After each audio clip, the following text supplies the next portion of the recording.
Good morning. Today is Tuesday, June the 6th. The time right now in Singapore is 11:40 in the morning. We have 20 more minutes before we hit noon.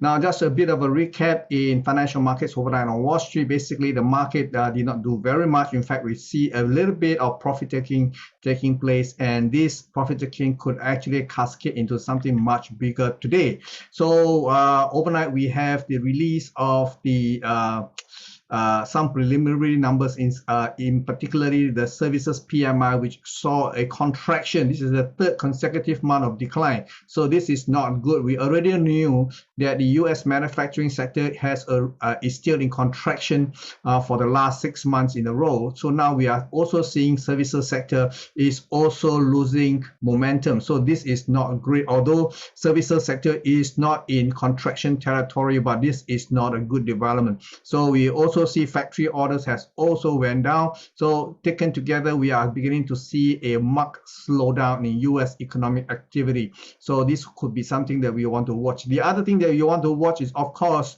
now that we know there's a debt deal being struck between the White House and the Congress. So right now, Janet Yellen, the Secretary of the Treasury, will now be itching to launch, or rather to issue new debt instruments. And something peculiar happens because we have been receiving news update that they are going to release something very unusual, which is called a one-day bill. Now, one-day bill means is that the U.S. government will be borrowing from the public on a 24 hours notice. Basically, that whatever they borrow, they will return back the very next day together with the coupon rate. So this is highly unusual, and the amount that they are looking to raise is also going to be very massive. We are looking at about potentially $1 trillion in US Treasury bills that are going to be launched. Now, the banks are not too keen to buy because why take the risk? Because the yield right now is already pretty strong. They just have to park the money with the treasuries,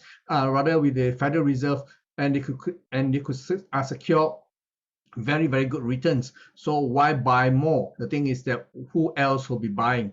Okay, the thing is that if the other non-bank institution come in to buy, including the Federal Reserve, is going to suck away a lot of liquidity from the market itself. Okay, the banks may also be asked to raise their reserve ratio, which has not been adjusted higher. It is still basically at zero since the COVID-19. So that lever has not been adjusted higher.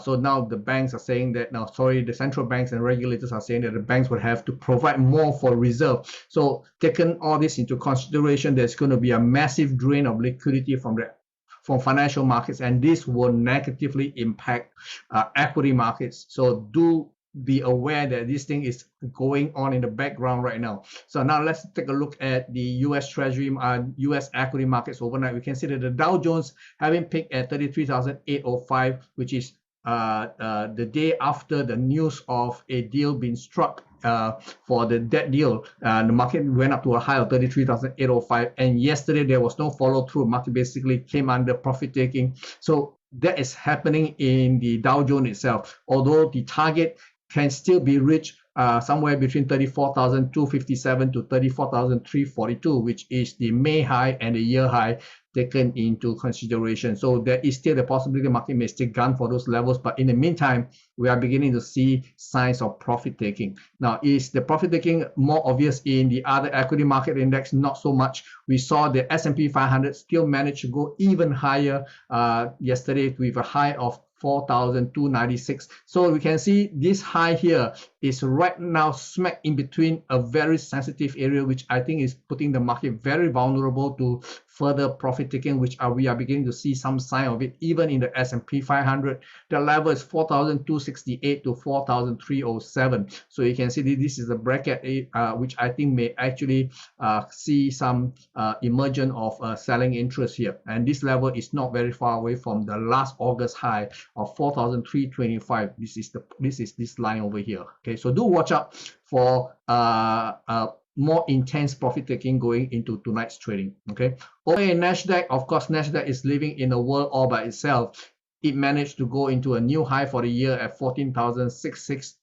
3. Okay, and we beat in the second half of yesterday night trading. We see the market did not follow through. So again, this level is also a very vulnerable level, which I think may also see the re-emergence of profit taking here. This level is 14,135 to 14,712, and well, let's see what happened tonight. And I think there's a very real risk that we may see a unraveling as a result of concerted profit taking. So do watch out for that.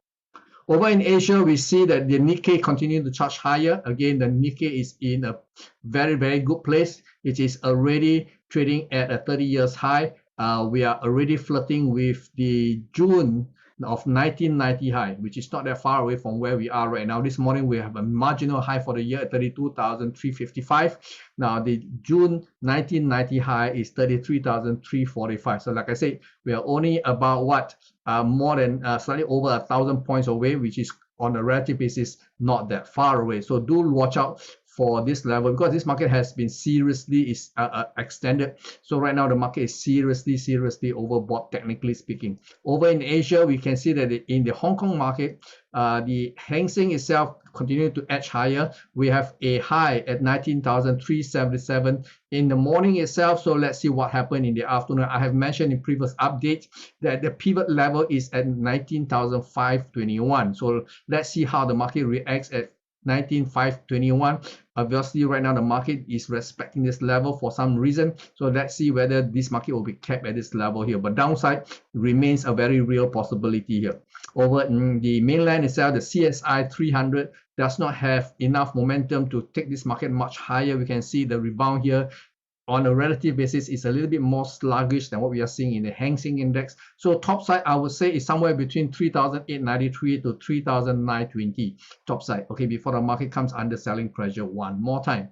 In the energy markets, we can see that energy continues to slide back after the knee-jerk reaction to $74.92.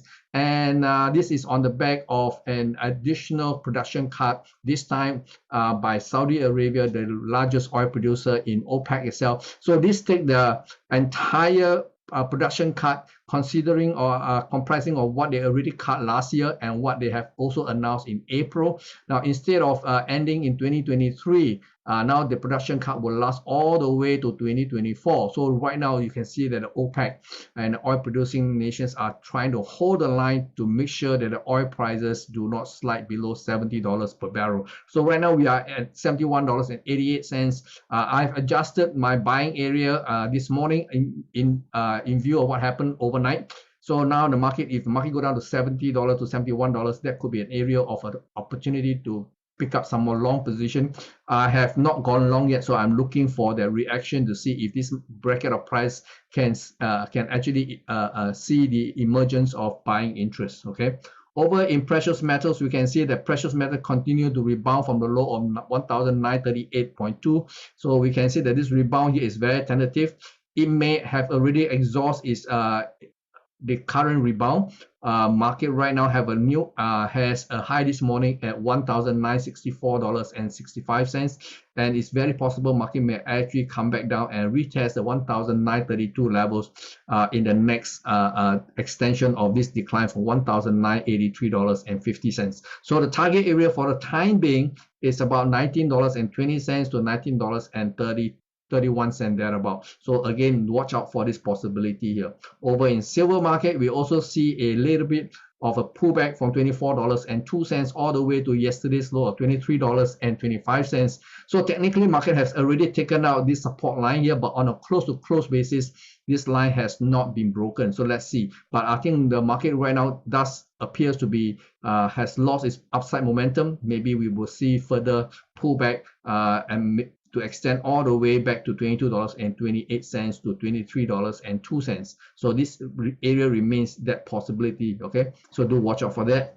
And over in the dollar itself, you can see the dollar index managed to recover overnight more than what I expected. Market hit a high of 104.36 and promptly lost momentum and come back down. Earlier on, yesterday I did mention the 104.13 to 104.33 level offer an area of opportunity to re-establish short position for another extended move down towards 102.5 to 103 levels. Okay, so this level is still within my target range. Okay, so I have not gone short yet, but I've already gone short in the currency pairs. Okay, so let's see what happens over in the euro versus the dollar. We can see the dollar rebound 10 to 107.70, 80 there about, lost ground all the way back to 106.75, and then we see the market stabilize here and manage to do a rebound. Tops immediate outlook, if the dollar continue to push back, that may give the incentive for the euro versus the dollar to rebound in a three-wave rally to 108.10 to 108.65 thereabout. So this area is an area of vulnerability.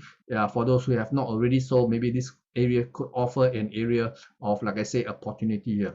Over in the sterling have a major fall off from 125.45 all the way to 123.70 levels, and also have a robust rebound. Now the highest it traded this morning is 124.51 so far, and I think any more rally here may actually hit a pocket at 124.55 to 124.80 level. So this could be an area of selling opportunity. Look out for that the signal over here.